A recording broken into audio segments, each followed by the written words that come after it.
Hi dear student, myself Khan sir. Today we will try to understand how to assign RS nomenclature for enantiomer. ठीक है, हमारे जो enantiomer होते हैं उनको हम RS nomenclature कैसे असाइन करते हैं वो आज हम समझने वाले हैं. ठीक है, पहले इसमें हम कुछ नियम होते हैं, तो नियम मैंने ऑलरेडी यहां पर लिख लिए. अब इस नियम का क्या काम है वो हम कुछ एग्जांपल लेकर समझेंगे. पहले हम ये जो वर्ड है RS, इनका मतलब समझ लेंगे. R मतलब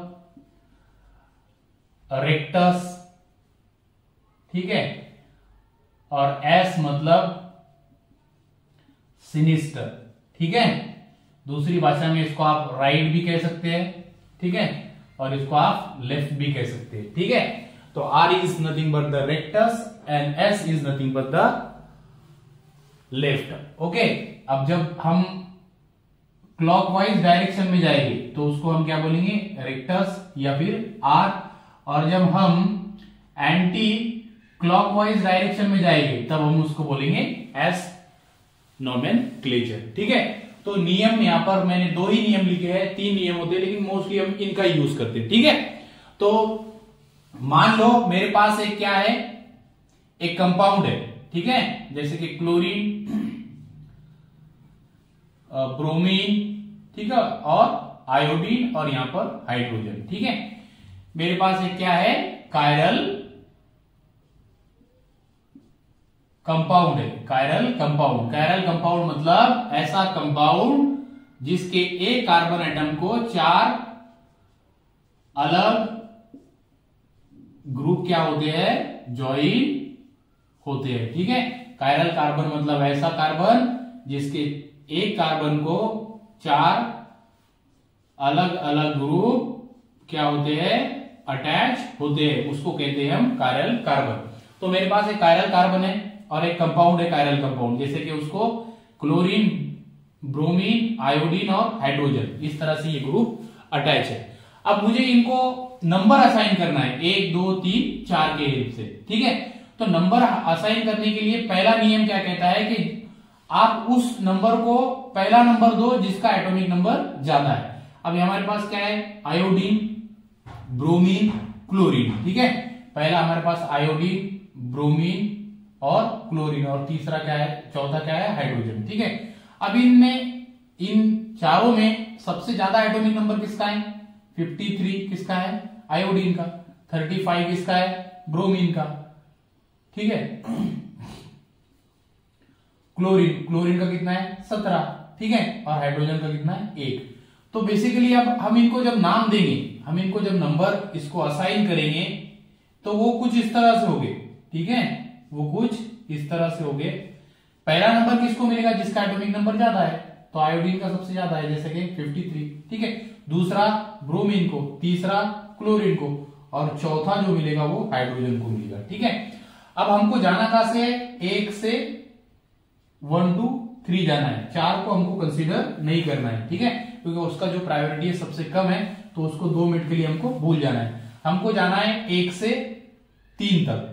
ठीक है, 1 से 3 तक, तो हम इस तरह से जाएंगे. ठीक है, तो ये कौन सी डायरेक्शन हो रही है हमारी, कौन सी डायरेक्शन हो रही है, इट इज द क्लॉकवाइज. ठीक है, कौन सी डायरेक्शन हो रही है, क्लॉकवाइज डायरेक्शन. तो ये कौन सा नोमेनक्लेचर हो गया फिर इसका, it is R nomenclature of this compound. ठीक है, अब इसी कंपाउंड का दूसरा फॉर्म लेंगे हम. ठीक है, जैसे कि क्लोरीन फिर से क्या है, ऊपर, यहां पर कार्बन, अब यहां पर आयोडीन की जगह क्या है, ब्रोमीन, और यहां पर क्या है, दैट इज आयोडीन, और यहां पर आपका हाइड्रोजन. अब हम नंबर असाइन करेंगे अकॉर्डिंग टू द प्रायोरिटी. इसका पहला आ जाएगा, दूसरा, तीसरा और इसका 4th. फिर से हमको कहां से कहा जाना है, 1 से 3 तक. तो कैसे जाएंगे, 1 2 और 3.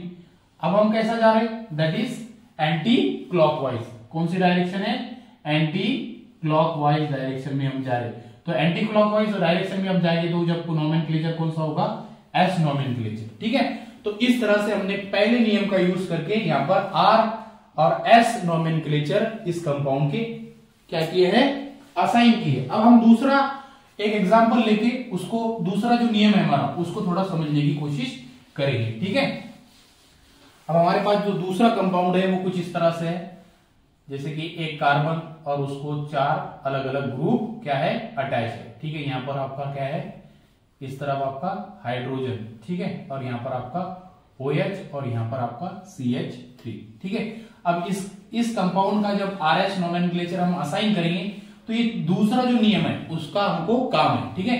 ये क्या कहता है, अगर अब हमको नाम देना है तो इसमें सबसे ज्यादा एटॉमिक नंबर किसका है, इस कार्बन से ऑक्सीजन अटैच है तो ऑक्सीजन का 8 होता है, इससे कार्बन अटैच है तो इसका कितना होता है 6, इधर भी कार्बन है, ठीक है, और यहाँ पर क्या है हाइड्रोजन।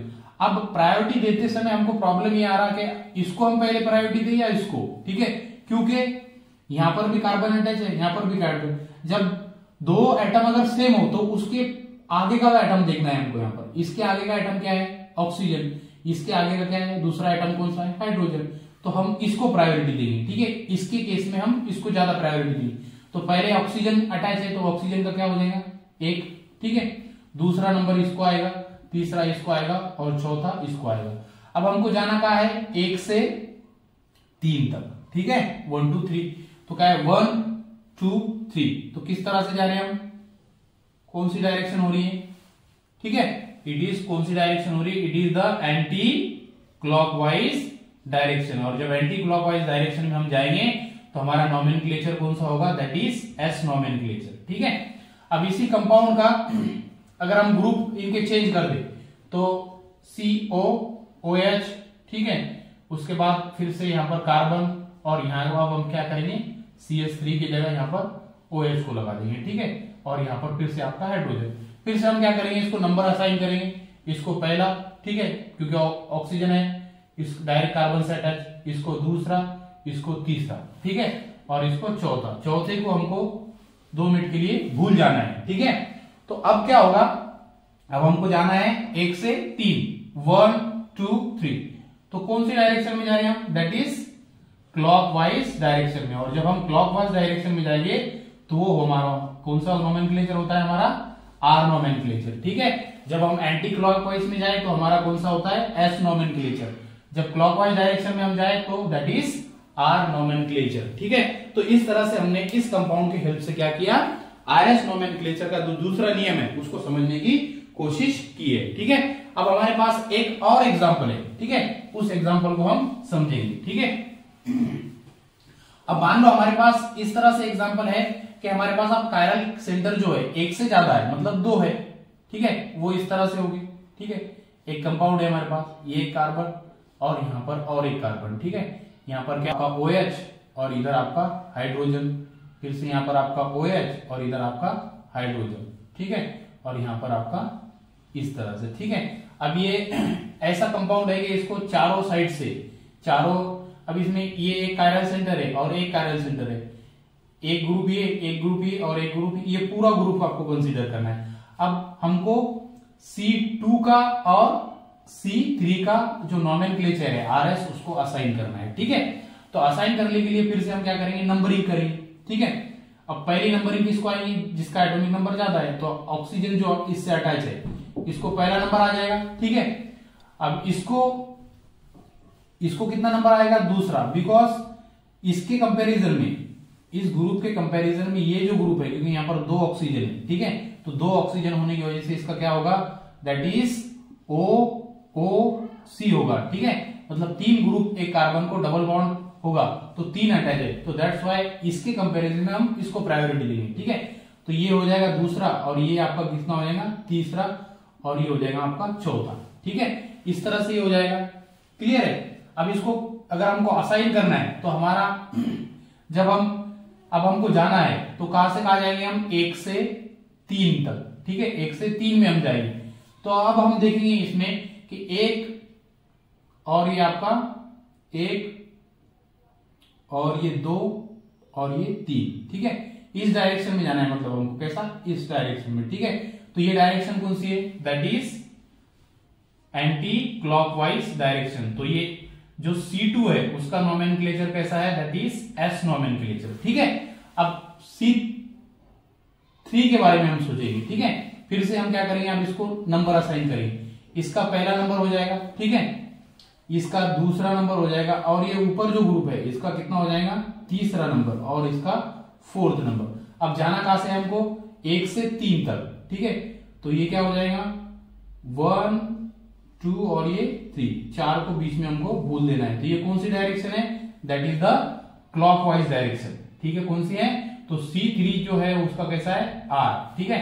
तो इस कंपाउंड में C2 का जो नोमेनक्लेचर है वो कैसा है S है, और C3 का जो है दैट इज R नोमेनक्लेचर है। तो इस तरह से हमने इस कंपाउंड की हेल्प से क्या किया, हमारा जो कायरल सेंटर है एक से ज्यादा अगर हो गए तो किस तरह से उसको हम RS नोमेनक्लेचर असाइन करते हैं, ये हमने सीखा।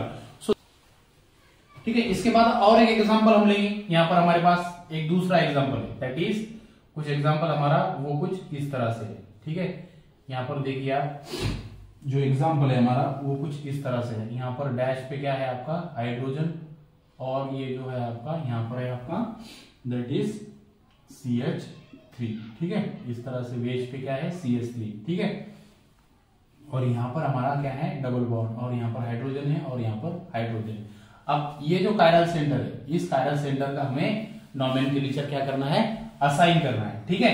कार्बन को जिस ये एक है 2, ठीक है, और ये 3 और ये 4। तो बेसिकली क्या होगा आपका, ये जो है हमारा हाइड्रोजन जो है उसको तो 4 नंबर आ जाएगा। लेकिन आप देख रहे होगे कि ये जो कार्बन है इसको एक डबल बॉन्ड भी अटैच है, इसको एक डबल बॉन्ड नजदीक डबल बॉन्ड है, तो दैट्स वाई इसको हम पहला नंबर दे देंगे, ठीक है।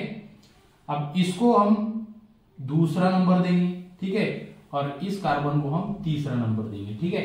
अब हमको जाना कहां से कहा है 1 से 3 तक, 4 को हमको भूल देना है। तो जब इस तरह से हम जाएंगे दैट इज लाइक दिस, तो ये कौन सा हो गया, दैट इज क्लॉकवाइज डायरेक्शन। और जब क्लॉकवाइज डायरेक्शन में जाते हैं तो हमारा नोमेनक्लेचर कौन सा होता, R नोमेनक्लेचर। तो इस कंपाउंड का जो नोमेनक्लेचर है दैट इज R नोमेनक्लेचर। इस तरह से हमने अलग अलग एग्जांपल लेकर RS नोमेनक्लेचर को समझने की कोशिश की। लिख लो इसको।